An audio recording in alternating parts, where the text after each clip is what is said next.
This other assignment is obviously going to be a little bit more difficult. It's related to moles. And you can see that I've told you that it's a skills assessment. I'm going to assess your ability to accomplish these skills for the concept of the mole. And you can sort of categorize these things as skill number 1, skill number 2, or things like that. These are basic skills that I need you to have the ability to do. And we're just going to go through the descriptions of these really quickly and go through some examples as well. So in this first one here, remember, first of all, how many particles are in 1 mole? 6.022 times 10 to the 23rd. And I've said it right here. We know that 1 mole of anything contains 6.022 times 10 to the 23rd particles. So if I know that I have 1 mole of particles, I know that I have 6.022 times 10 to the 23rd particles. It should make sense then that if I have half a mole of particles, how many particles will I have? So I'm going to have half of that number, right? I'm going to have 3.011 actually times 10 to the 23rd particles. That would be half a mole, right? So I can use this value and multiply it times the number of moles, and I'll get the number of particles from the number of moles. Now, there's some terminology that you need to understand here. And we didn't go over this in lecture, but it's here in the notes of this assignment. If we know how many moles of particles we have, we should be able to calculate the number of particles. The number of particles is usually abbreviated with a capital N. Okay, so we're going to follow that convention. The number of particles is going to be abbreviated by a capital N.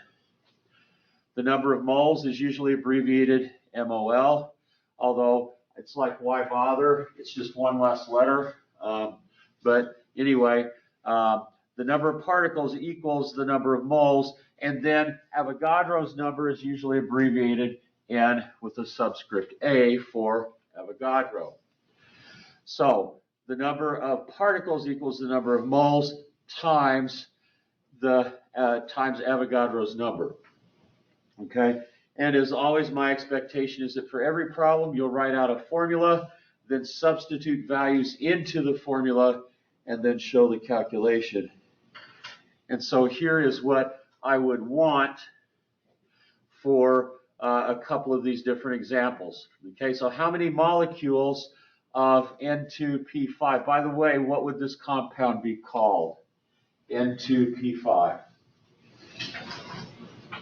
First of all, is it covalent or is it ionic?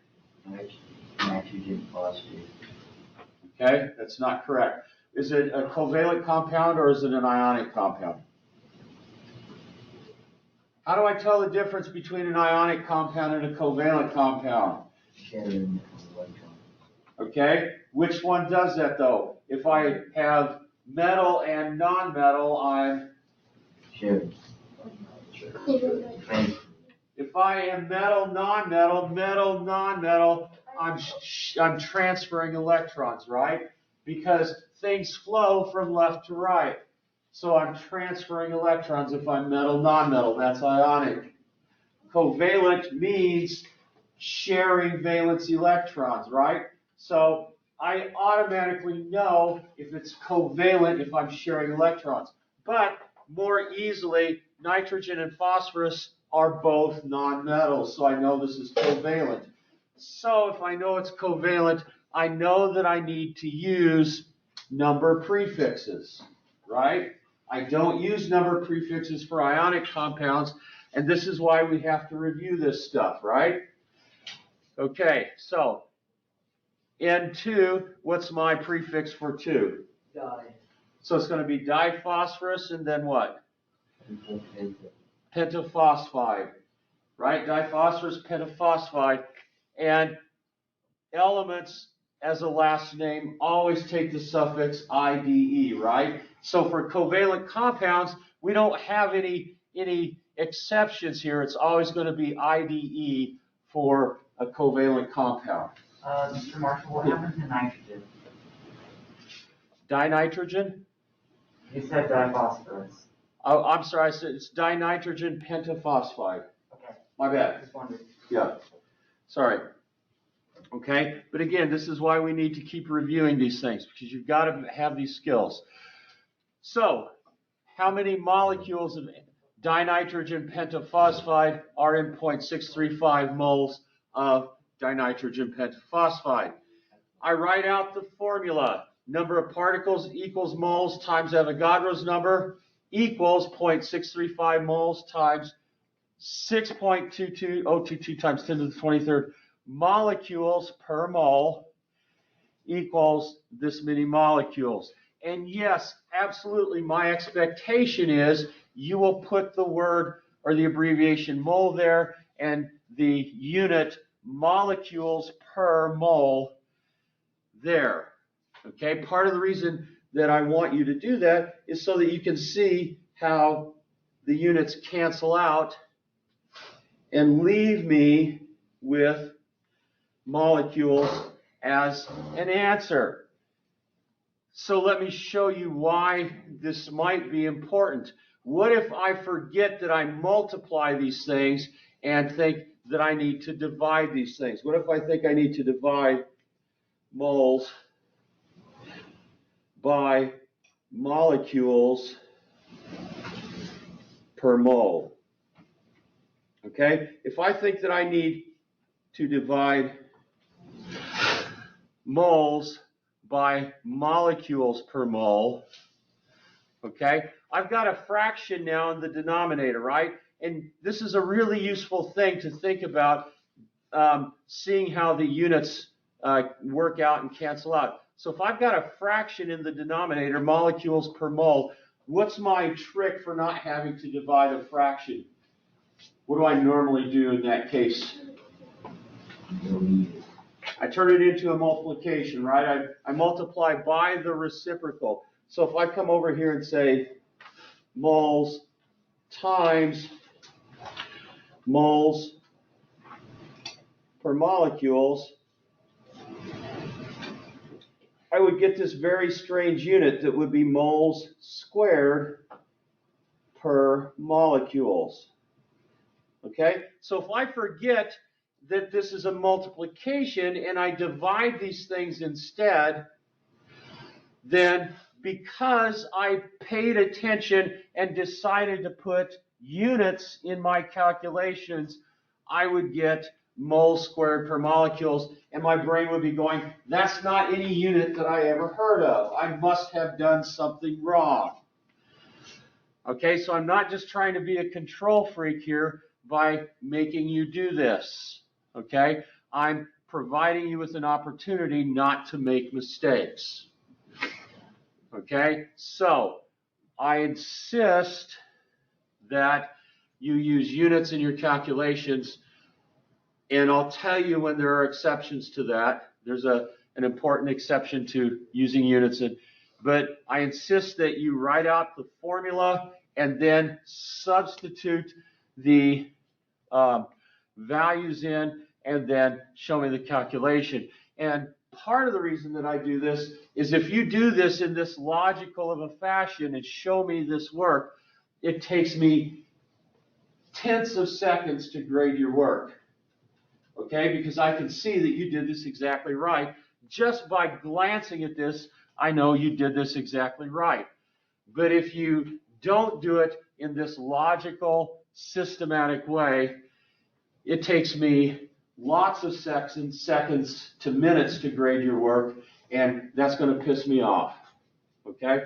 So I'm not doing it just to be a control freak, though, or to make life easier for me. I'm doing it to show you that there's a way that you can use this to your advantage to help you not make mistakes. Okay, so I said, notice how the moles cancel out just leaving molecules. Okay, how many atoms of gold are in 1.75 moles of gold? Same thing here. Okay, so this is a really basic skill, fairly simple and straightforward. So I'm not going to give you too many of these because despite the fact that I think it's important that you write all this out, it becomes very annoying. So I've given you 3 of these. Hey, Marshall. Yeah. So on the gold one, how come it goes to 1.5 times 10 to the 27? Okay, what happens when I multiply 1 3/4 times 6.022? Oh. It's more than 10, right? So that's reflected in the fact that that exponent increases by 1. Okay, that's a good question. Okay, so how many ions of chlorine are in a solution that contains 0.0092 moles of chlorine? How many atoms are in a piece of steel containing that many moles of iron? How many molecules of glucose are in a solution that contains this many moles of glucose?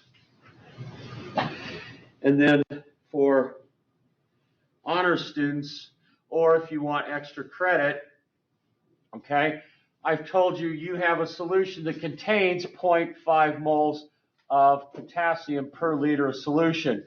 But I'm not asking you to find what the number of molecule or ions is in a liter of solution. I'm asking you to tell me how many ions are in 30 milliliters of solution. So you'll need to figure out how many ions are in 1 liter of solution and then multiply that by whatever fraction of a liter 30 milliliters is. Okay? And Leon, can I get you to shut that door for me? Any questions about finding particles?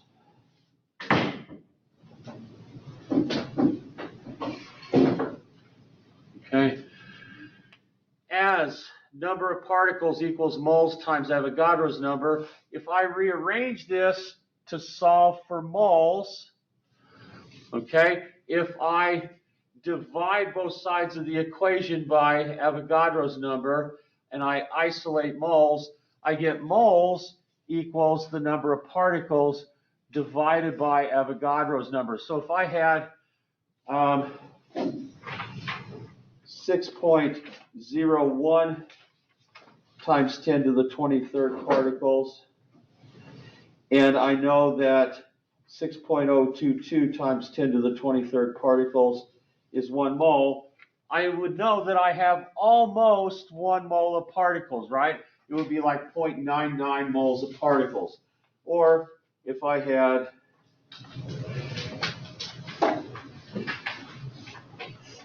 3.55 moles of particles, I would know that I had about half a mole of particles, right? So my strategy here is I'm going to divide the number of particles by Avogadro's number and get the number of moles, okay? And here's an example. 4.69 times 10 to the 19th molecules of calcium chloride is how many moles of calcium chloride? Okay, and I'm going to divide this number of molecules by Avogadro's number. And again, I'm going to ask you to use units here. And I'm going to get this value, this number of moles, 7.78 times 10 to the negative 5th moles. Okay? Now, I want to make sure that you are familiar with your math skills related to exponents. You've learned this before. If I have a division problem that involves exponents like this, what can I do to estimate what my answer is going to be in terms of the exponent? What do I do with these two numbers to sort of tell me in my brain about what my answer should be? I need to subtract them, right? So 10 to the 19th minus 10 to the 23rd should get me somewhere in the range of 10 to the negative 4th. Okay, well 10 to the 5th is fairly close to 10 to the negative 4th. Is it close enough? Well, 7.78 is close to making this about 10 times 10 to the negative fifth, which would be 10 to the negative fourth. So yes, in fact, I probably got the right answer there. Okay, so I understand how annoying and how tedious it is to plug large scientific numbers into scientific exponent, scientific notation numbers into your calculator. But it's a skill that you need to have in chemistry. Okay, again, notice how molecules cancels out, leaving us with moles. Okay, now, there's one other skill or understanding that you need related to this. Okay? If I have 1 mole of calcium chloride particles, if I have 1 mole of calcium chloride particles,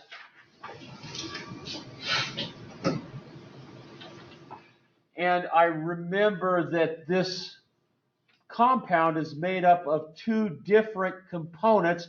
I've got calcium atoms and I've got chlorine atoms, calcium atoms and chlorine atoms.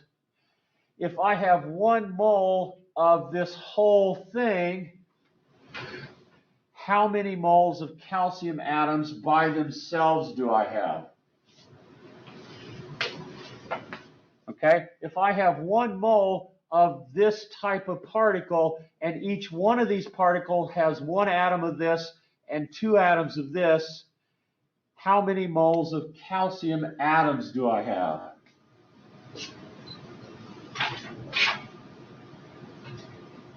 What's the subscript on the calcium?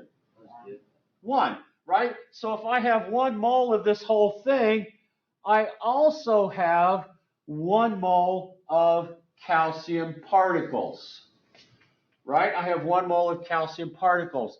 But if I have 1 mole of this whole thing, I have 2 moles of chlorine particles. Okay? So I could ask you, if I have 7.78 mole times 10 to the negative fifth moles of calcium chloride, which I do, how many moles of calcium atoms do I have, or calcium ions do I have? And you would tell me 7.78 times 10 to the negative fifth. Okay? On the other hand, since I would have to double that for chlorine, you would double that number, and you would get 1.56 times 10 to the negative fourth moles of chlorine ions. Okay? And this works for anything. How many particles do I have? If I have 1 mole of the whole thing, then I also have 1 mole of this, and I have 2 moles of this. So this can be a little bit confusing, because if I have 1 mole of the whole thing, I literally have 3 moles of particles individually. I have 2 moles of chlorine and 1 mole of calcium. Okay, so if I'm just talking about the whole thing, I have 1 mole of this substance, calcium chloride. But if I'm talking about the individual particles, I have 1 mole of calcium particles and 2 moles of chlorine particles. So I have 3 moles of individual particles. So I need you to be aware of that distinction. So what I've said here is, notice that we can also find the number of particles within the formula. In the formula for calcium chloride, there's 1 particle of calcium, but 2 particles of chloride. So in 4.69 times 10 to the 19th particles of calcium chloride, there are also that many particles of calcium, but twice as many particles of chlorine. So to find the number of moles of chlorine in this case, you would have to multiply the number of moles of molecules times 2. For the above problem, how many moles of calcium are there? 7.78 times 10 to the negative fifth, which is the same as the number of calcium chloride particles. Of chlorine, 2 times that. And all I would ask you to do here is just tell me, if there's just 1 particle, there, then that's going to be the same as that. I don't need you to show me a calculation for that. I understand that you can multiply 1 times 7.78 times 10 to the negative fifth.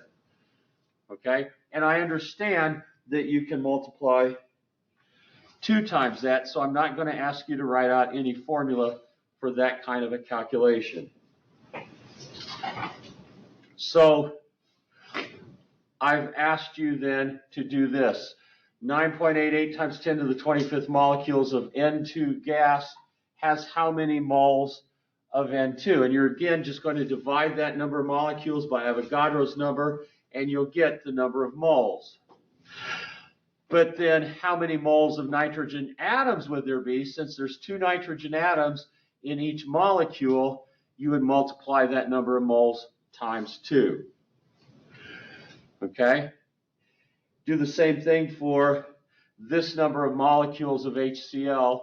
You would divide this number by Avogadro's number. How many molecules of HCl, or how many moles?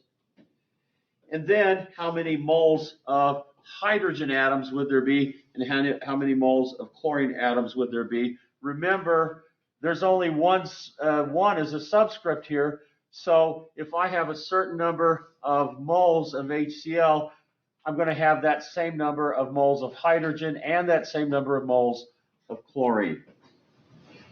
So see if you can remember that when you do those. Any questions about particle skills? You need to be able to tell me the number of particles, and you need to be able to tell me the number of moles if I give you a number of particles. Any questions about that? Okay. Molar masses of elements. You know that 1 mole of any substance is 6.022 times 10 to the 23rd particles of that substance. For an element, this means 6.022 times 10 to the 23rd atoms of that element. You know that the mass of 1 mole of an element is the number of grams that's equal to the atomic mass of that substance. So if I tell you I want a molar mass of an element, where are you going to go to find out what that molar mass is? Periodic table. Or in the case of your periodic tables, since they're blurry and you can't see, you can use your phone to look it up, right? Okay, so you know that the mass of 1 mole, so to find the molar mass of any element, find the element on the periodic table, find the atomic mass, and the molar mass is that. So again, for example, the atomic mass of calcium is 40.08 atomic mass units. That's 1 atom. But the molar mass is 40.08 grams per mole. That's the mass in 1 mole. It's important that you always follow the number with the correct unit, grams per mole. So, please state the names and atomic numbers of the following elements and determine their molar masses. And remember to use the correct number of units. So calcium, 40.08 grams per mole. And in the other class, we did polonium in class, polonium, atomic number 84. And some of these will not have decimal numbers. The heavier elements, we don't know the exact molar mass or the exact atomic mass to hundredths places. In the instructions up above, I said round all of these things to hundredths. So if you don't have hundredths, then obviously you can't round it to hundredths. Someone look up, what is CR? Chromium. Chromium. Somebody look up chromium's atomic number and then its molar mass.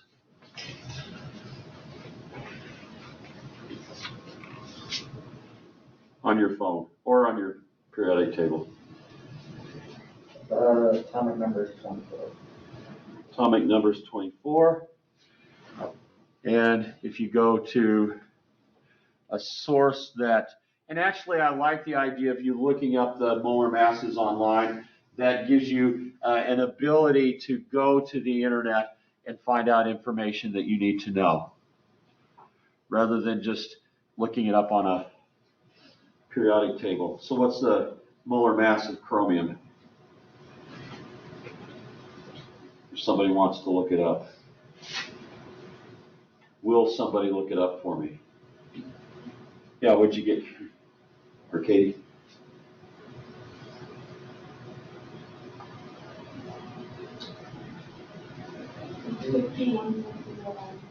I'm sorry, I can't hear you. 51.01. 51.01. Okay, so that's its atomic mass then, right? Okay, right for me.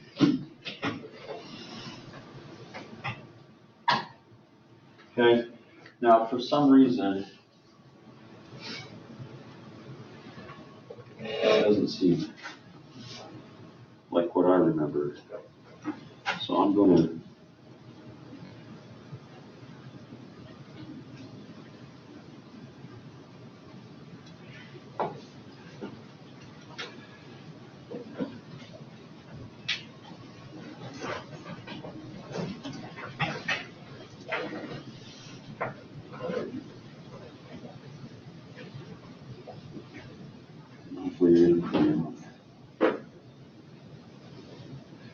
Okay, so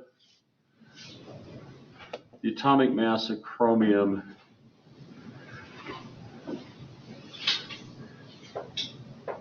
oh, and here's a nice little source if you wanted.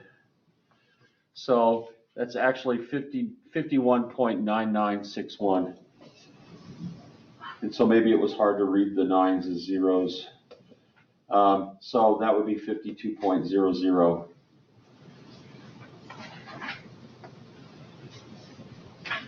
I agree. I had a hard time saying that it was nines.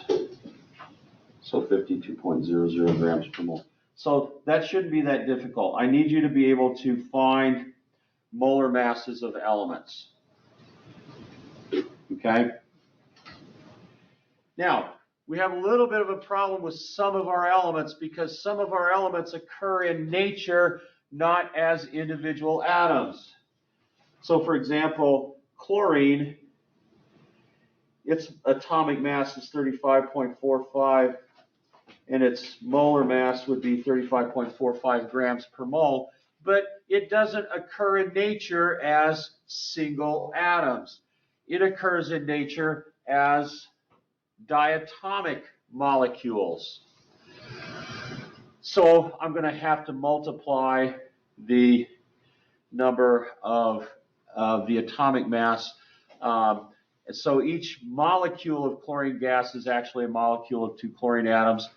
And you're aware that there are 7 elements that do this. This is, we remember this by this mnemonic, Hofbrinkel: hydrogen, oxygen, fluorine, bromine, iodine, nitrogen, and chlorine all do this. So I'm going to ask you to determine the molar mass of 1 mole of each of these. In order to do that, you're going to have to multiply the atomic mass by 2. Okay, now here's the circumstance where I'm not going to ask you to use units. Okay, it's going to get way too distressing and irritating to keep putting grams per mole, grams per mole, grams per mole. So when you're calculating the molar mass of molecules, I will allow you not to put grams per mole after the atomic mass. Okay, you still have to put it in the units, but when you're multiplying that out, I need you to, you don't need to do that. Okay, so please state the names, atomic numbers, and determine the molar masses of the following diatomic elements. Okay, so fluorine, its atomic number is 9. Its molar mass is 19 for its atomic mass, so I have to multiply that by 2, and that gives me 38 grams per mole of fluorine gas. Likewise for chlorine, 2 times 35.45 is going to give me 70.90 grams per mole. Okay. Any questions about what I want for skills 3 and 4?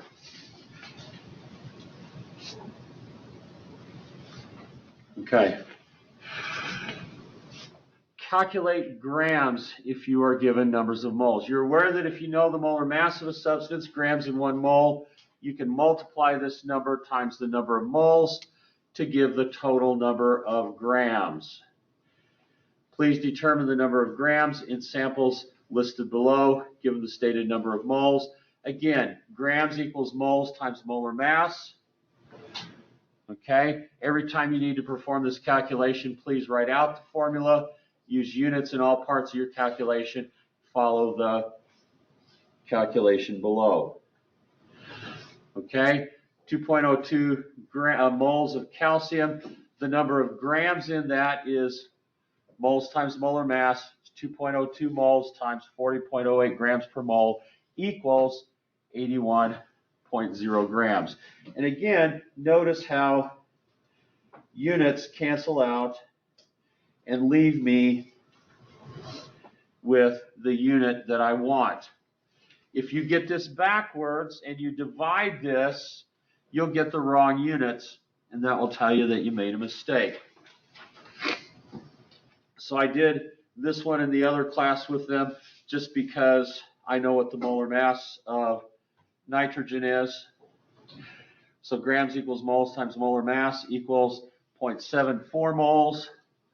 And the molar mass of nitrogen, 2 times 14.01, is 28.02 grams per mole.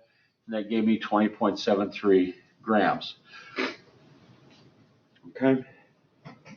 So follow those examples for figuring out numbers of grams. How many grams are in certain numbers of moles?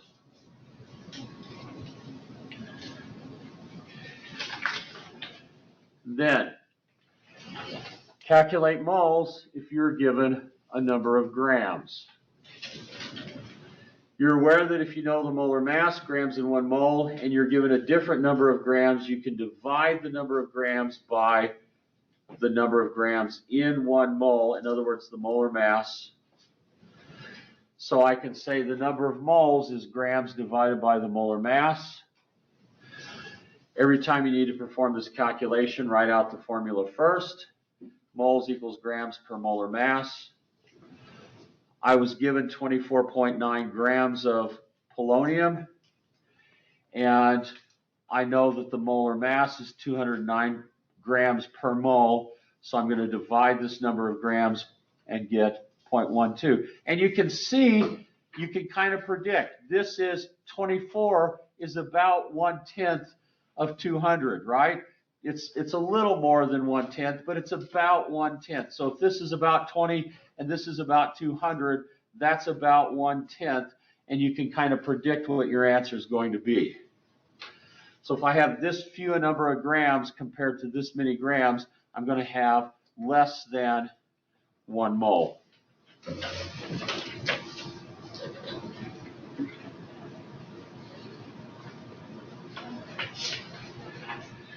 And then a final skill here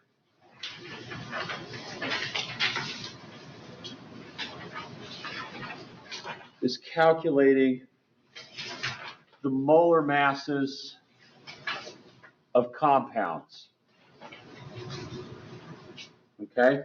Not only should I be able to calculate the molar or find the molar masses for elements, I need to be able to calculate the molar mass for compounds. You're aware that chemical formulas for compounds tell you the number of atoms of each element in the compound. So for example, H2O tells you 2 atoms of hydrogen, 1 atom of oxygen. Because you know how to find the molar mass of elements, it should make sense that all we need to do is add these things together to get the molar mass of a compound.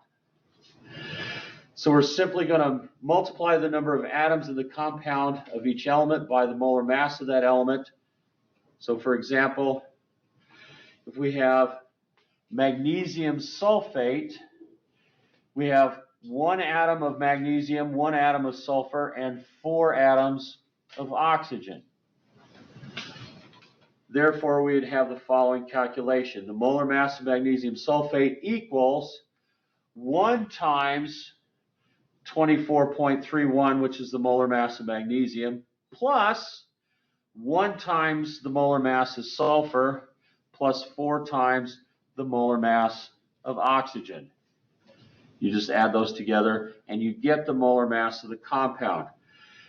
Now, I will expect you to show me this calculation every time you find that. Okay? But you don't have to put the 1 in front of something that just has 1. Okay? I do just because that's the way my brain works. I need to see that there just for comfort's sake. But you don't need to put the 1 there. You can just put 24.31 plus 32.07 plus 4 times 16 equals 120.38.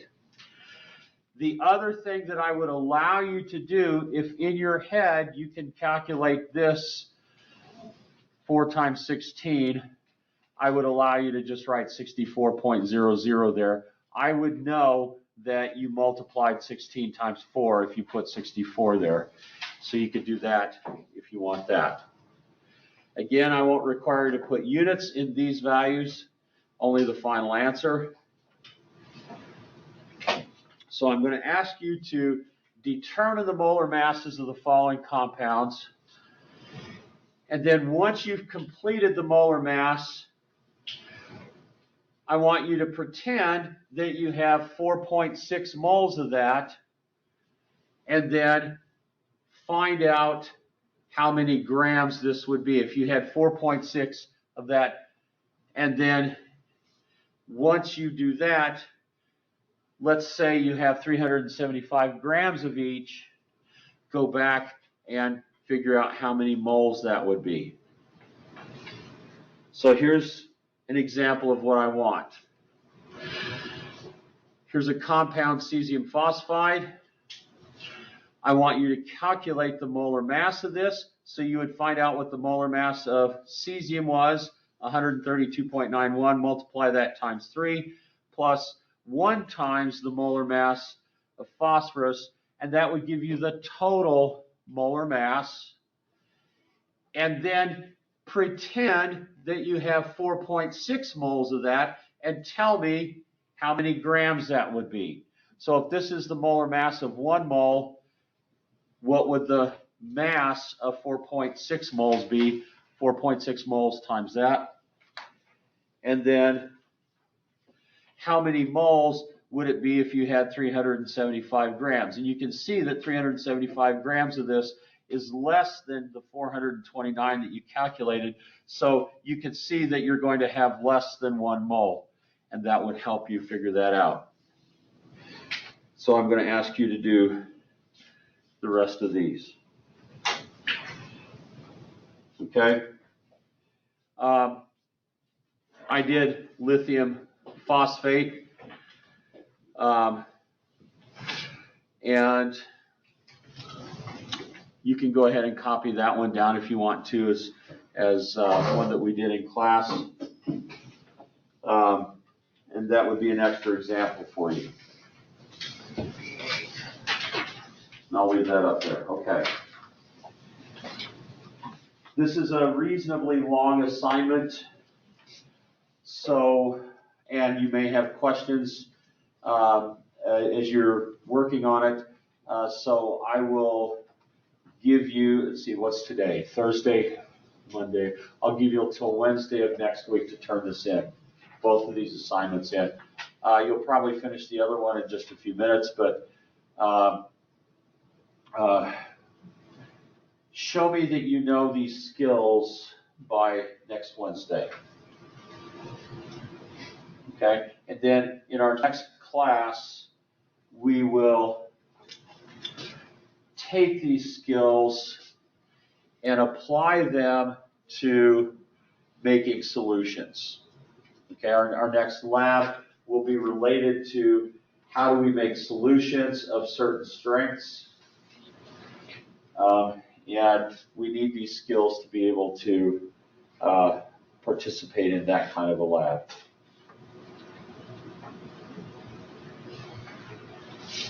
Any questions about what my expectations are for this? Did I say 6.94? Yep, That's what lithium's molar mass is, 6.94.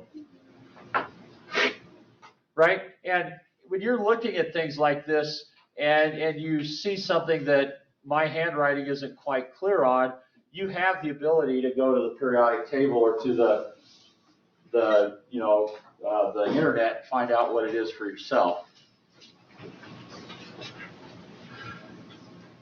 Do your parents, especially your mom, ever say when she says some word that you don't know what it is, she'll say, go look it up?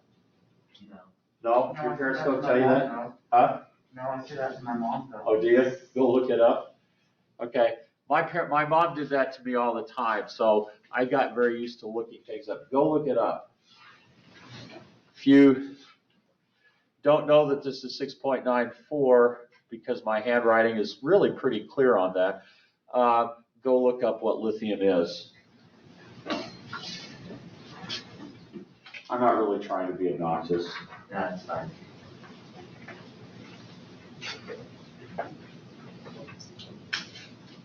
Yeah.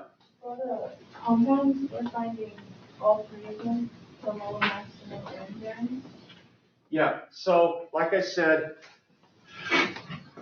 if you find out what the molar mass of this particular compound is, I want you, in the instructions, it says, okay, now that you've got this molar mass, pretend that you've got this many moles of that compound. How many grams would that be?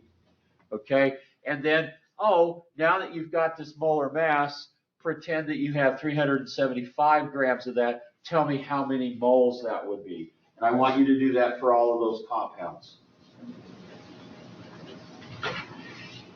And obviously you get some practice in naming things. Remember, ionic compounds, metal, nonmetal, covalent compounds, nonmetal, nonmetal. And for covalent compounds, we use number prefixes. For ionic compounds, we don't use number prefixes. Yeah, Cameron. Can we use our phones to get like a video? Absolutely.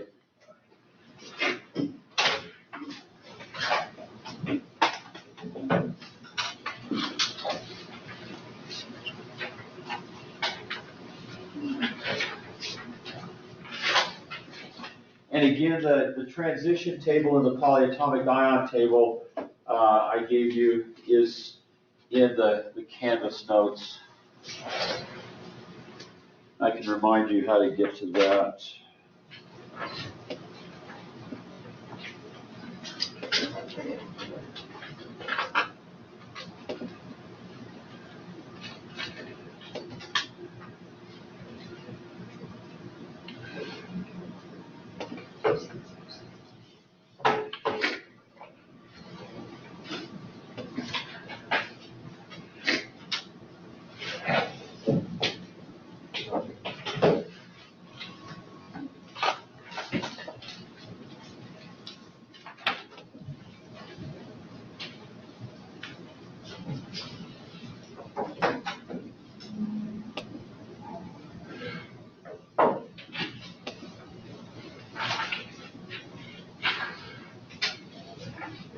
So if you go to your Canvas course homepage for this, and you go to the course outline,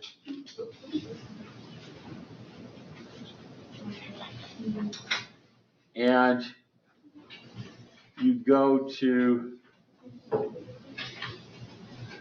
section 1.3, compounds, that reminds you, I think if you go to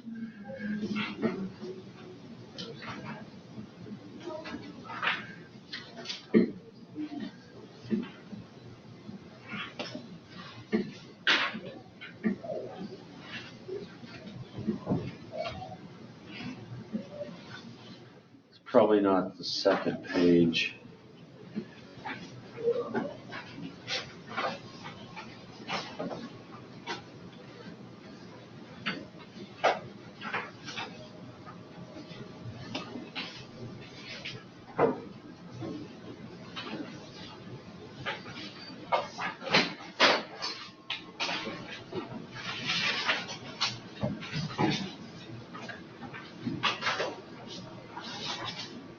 Yeah, if you go to the third page of those notes under compounds, it gives you the polyatomic ion table.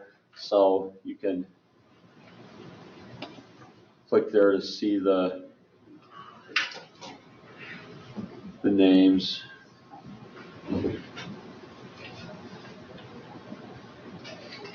So nitrate, carbonate. So you've got all that available to you if you've lost your notes or that you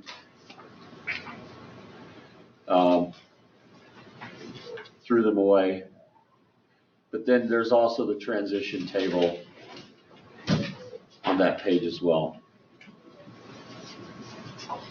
Okay, so that's how you're going to get to those if you want to use Canvas to find the polyatomic ion table and the transition table.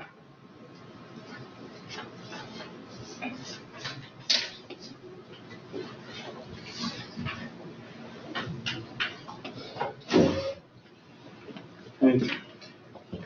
Please come and see me if you don't get this. Okay, please come and see me if you're struggling with this, because this is a skill that I need you to have, because it's only going to get worse.